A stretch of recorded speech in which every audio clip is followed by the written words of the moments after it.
I did this Facebook post on June 16, 2025, stating that racism and white supremacy attacks all black people regardless of country of origin or language spoken. Pan-Africanism or perish. So this got overwhelming response, thousands of likes, and I posted this because of an article that thegriot.com had where Ann Reid was talking about how Ann Reid urges black Americans to stay engaged amid immigration crackdowns and political fatigue.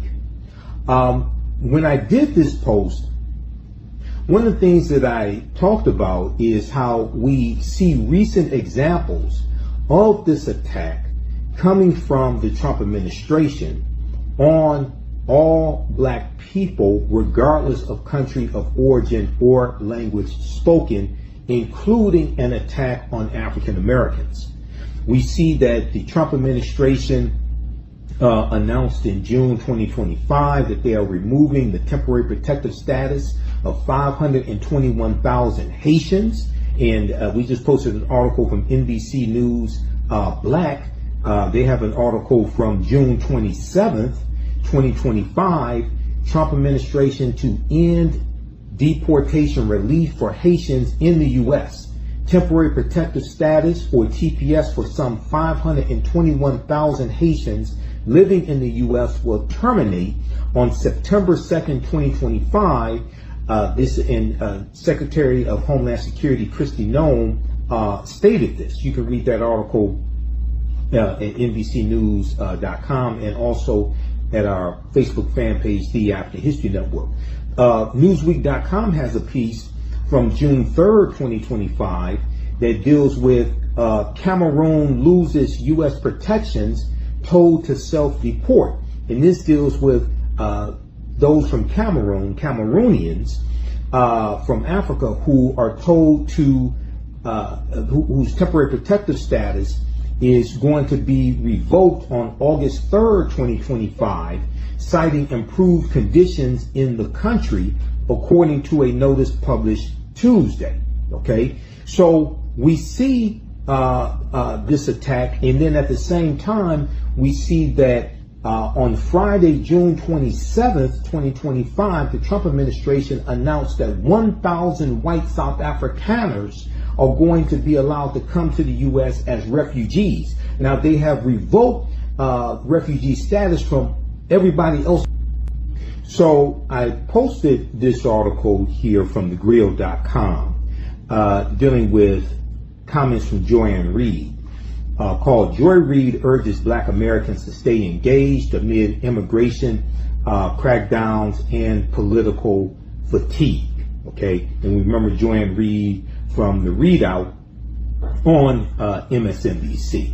So I was showing giving a few examples in the past month or so coming from the Trump administration, attacks on people of African descent, whether they are continental Africans or African Americans. And we also see that May 12th, you had 59 white South Afrikaners who were allowed to come to the U.S. As refugees. A couple of weeks, 2 or 3 weeks later, another 9 were allowed to come with no fanfare, no press conferences. And then on Friday, June 27th, Washington Post reports that 1,000 white South Afrikaners are going to be allowed to come to the U.S., but no black South Africans are going to be allowed to come. And the Trump administration has put out travel advisories regarding various nations, including African nations and Middle Eastern nations, and they're not allowing refugees from any other country to come to the U.S. right now. Now, remember Donald Trump lying, saying Haitians in Springfield, Ohio were eating dogs and cats, and this put many of their lives in danger. Many of them received death threats, etc. While at the same time, Donald Trump ends programs that are beneficial to African Americans, attacking diversity, equity, and inclusion programs, ending the $37 billion disadvantaged business enterprise program. We see the attacks on African American history, like the attacks on the African American Smithsonian Museum, etc., saying that information and exhibits that they have are divisive, etc. Now, Ann Reid emphasized that these policies, even if they seem to target others first, will eventually affect black communities because, as the African American proverb goes, she says, quote, because when America catches a cold, black folks catch pneumonia, end quote. When we look at Adolf Hitler and Nazi Germany, we see that they targeted marginalized groups like the LGBTQ community. They targeted the disabled community. They also targeted Afro-Germans. So it is straight out of a playbook of dictators to target marginalized groups, and you target smaller groups who have less of an ability to fight back, to test out certain methods to see what people would tolerate before you expand it to a larger population. Now, ICE raids are increasing across the country, with law enforcement stopping and detaining those they deem quote unquote suspicious. This has led to U.S. citizens being detained for days or even weeks while their citizenship is verified. That kind of unchecked enforcement impacts not just black immigrants, but also black Americans or African Americans, especially when immigration status checks are riddled with bias. Now, we know there was an article from thegrio.com a few days ago that talked about how in Los Angeles, California, 1 out of 5 black people in Los Angeles are black immigrants. And also, we're going to get into relationships with them. We're going to intermix with them, marry them, etc. And you can also have what are known as mixed status homes, where some people in the home are legalized citizens, U.S. citizens, other people could be undocumented. And being undocumented does not mean that you came to the country illegally. You may have come to the country legally, but overstayed your visa. And somewhere around 40% of visa overstays make up a lot of the undocumented population, generally speaking, regardless of whether they're Latino or of African descent, etc. Visa overstays is something that's real, and they get lumped into the undocumented category, but that does not mean that they came to the U.S. illegally. So similarly, journalist Dr. Stacey Patton wrote in a Facebook post, quote, let's not act like standing in the background is some magic cloak of safety for black bodies. Dr. Stacey Patton went on to say, do y'all really think white supremacy is out here cross-checking protest rosters before it decides who to target? If you're black, you're already in the line of fire. If you are black, you are already in the line of fire. You are already a target. Doing your part, quote, in the background, end quote, is fine if it's strategy. But don't dress up fear as discretion. History has shown us time and again that silence, the background, and the sidelines don't save us. They isolate us, end quote. Once again, white supremacy and racism targets all black people, regardless of country of origin, regardless of language spoken, regardless of whether you think that you are a citizen or you are undocumented. When you understand Project 2025, I've said this before on my broadcast, they are trying to wipe our black behinds off of the political chessboard, okay? And the mistake that some African Americans make some quote unquote black Americans, the mistake that they make is they think that their proximity to white supremacy somehow protects them from white supremacy. And some of them think that they are better than our brothers and sisters from the continent of Africa, from the Caribbean, etc. And they think that they are safe. They think as long as that those other people are being terrorized, as long as black immigrants are being terrorized, etc., it's okay.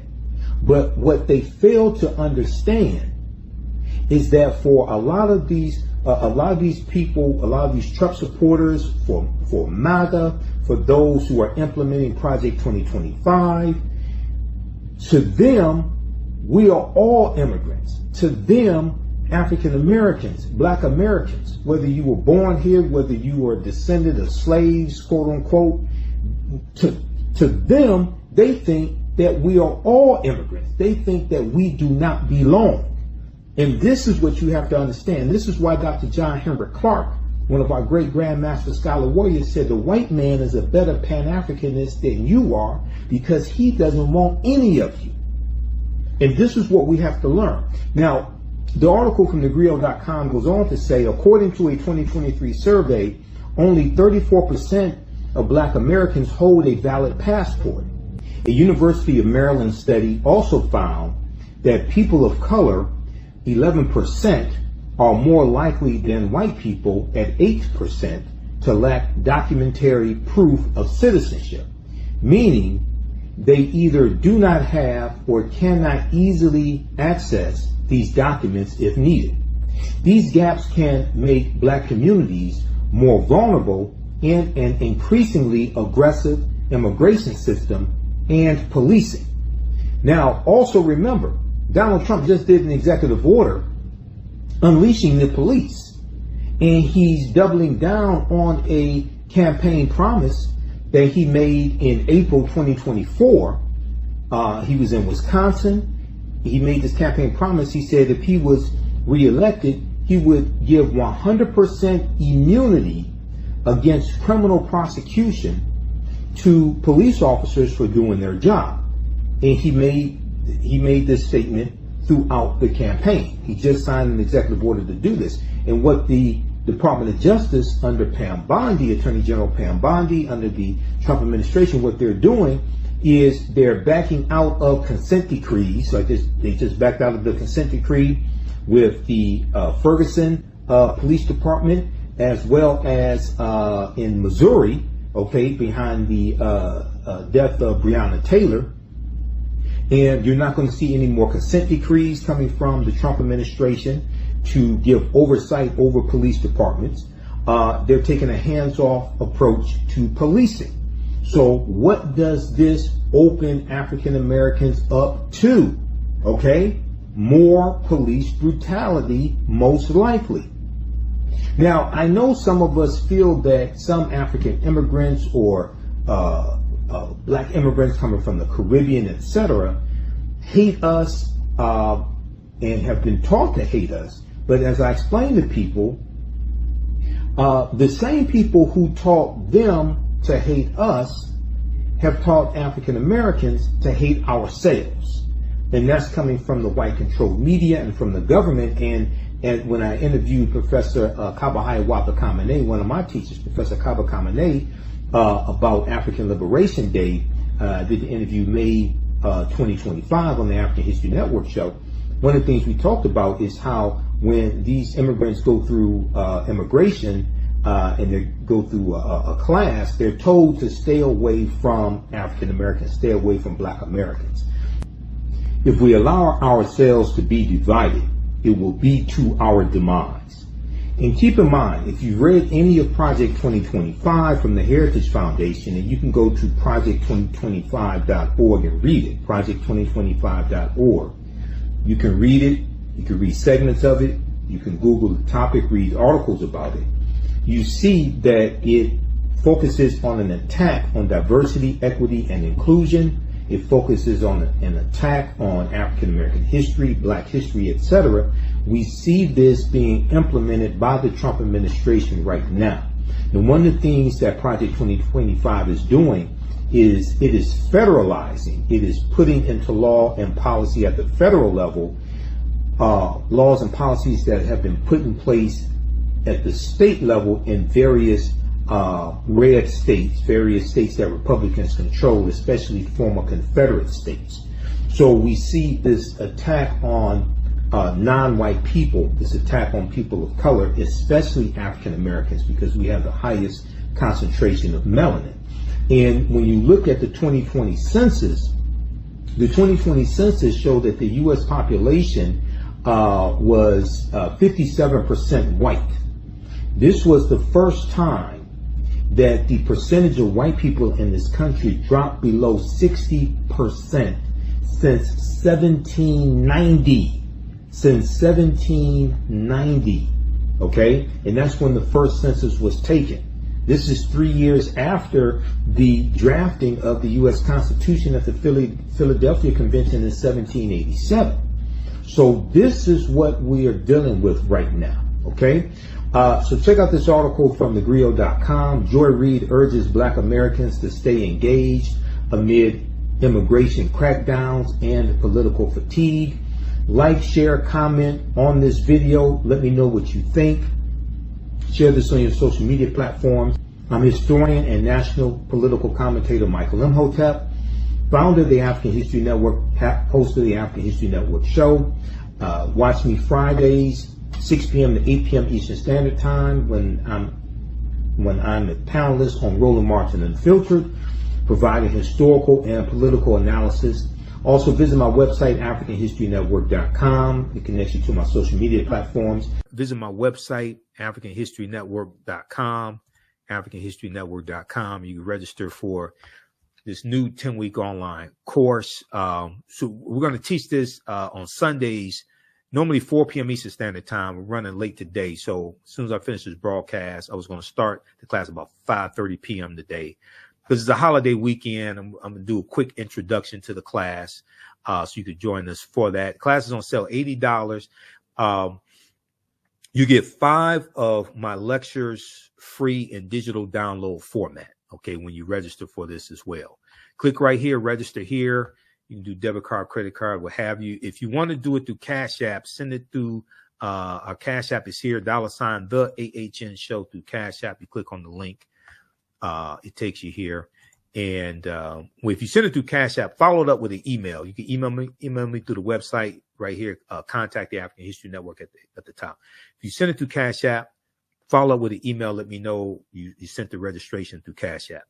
And this is our official Cash App account, $ the AHN show, SHOW. When you go to it, it'll say Michael. These are some fake African History Network Cash App accounts that have been stealing money from us. I'm still trying to get them shut down. Here's our PayPal link right here also, okay? So this is African empires, the Moors, and the transatlantic slave trade, 5000 BC to 1800 AD, okay? So this is a new 10-week online course that I'm teaching. I've been teaching online history classes going back to 2017. And, I put these classes together, put together the curriculum. There are about 200 slides in this class, 80 to 100 articles that we reference, 15 books. You don't have to buy any of the books. I'll show you screenshots of the book as well. The content is PG-13. You can use this with your children, okay? And it's very engaging. It is interactive also. There's a class chat, so you can ask me questions in the class also. You can see me, I can't see you, so you don't have to worry about that. Also, you can support the African History Network through PayPal and Cash App. We have the information right on the homepage of my website. If you scroll down, $ the AHN show through Cash App. And through PayPal, paypal.me/the AHN show. This is our Cash App. Tag $ the AHN show, SHOW. When you go to it,